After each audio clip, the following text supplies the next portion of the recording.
Point sur les Lions à J2 de Sénégal Bolivie. Le 4-3-3 pourrait faire son retour Mané et Diatta sur l'aile. Moustapha Nam a été testé dans le couloir droit de la défense. Ismaïla Sarr et M. Niakhaté sont forfaits. Boulaye Dia a repris l'entraînement hier. Le Real Madrid a gagné 14 Ligues des Champions mais pourrait bien se voir exclure de cette dernière pour plusieurs saisons. En effet, en avril 2021, 20 clubs européens avec en tête, le Real Madrid avait voulu créer une compétition entre eux de Super League, jugeant que leurs championnats respectifs n'étaient pas assez compétitifs. Ce projet n'avait pas plu du tout aux supporters mais aussi à l'UFA, et à certains gouvernements qui n'avaient pas caché leur opposition à ce projet. Face à la pression mise par les opposants, le projet avait été abandonné 3 jours plus tard. L'UFA ne voulant pas laisser ce genre de comportement impuni à attaquer en justice le Real Madrid, club moteur du projet, les Merengues risquent une expulsion de la Ligue des Champions et connaîtront le verdict début 2023 au plus tard.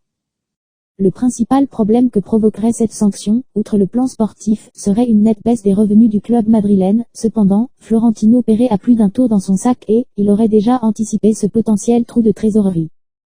Le géant madrilène dispose de 780 millions d'euros. Le Real Madrid s'est déjà préparé financièrement à cette sanction et possède 780 millions d'euros de côté. Entre les politiques de trésorerie et de crédit, la Casablanca a également prévu de doubler sa valeur marchande grâce à la construction de son nouveau stade. La projection est que les deux entreprises apporteront un revenu supplémentaire par an qui multiplierait par 2 le chiffre d'affaires annuel du Real Madrid, soit bien au-delà du milliard d'euros, indique le quotidien Voz Populi. De quoi être tranquille pour quelques années. Le Portugal a des problèmes avec João Félix, qui n'a pas encore pu s'entraîner avec le reste de ses coéquipiers, et sera absent du match de Ligue des Nations contre la République tchèque. Cependant, selon Marca, le joueur de l'Atlético n'est pas encore forfait pour le match contre l'Espagne le 27 septembre, un match qui décidera probablement du premier du groupe A.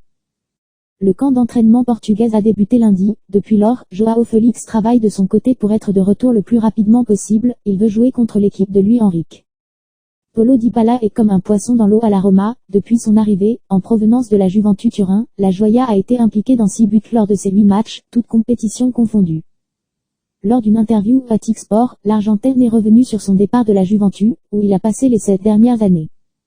C'était inattendu parce que j'avais un accord pour prolonger, mais les choses ont changé de la part du club et de l'entraîneur. Ils avaient un nouveau projet, a-t-il expliqué, avant d'évoquer l'importance de Mourinho dans son transfert à la Roma.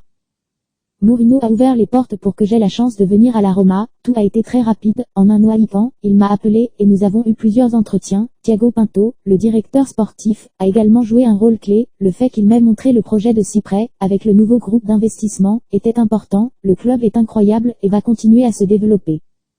Ce qui est certain, c'est que Dybala aura marqué son passage par la Juve, avec ses 115 buts et ses 12 titres remportés.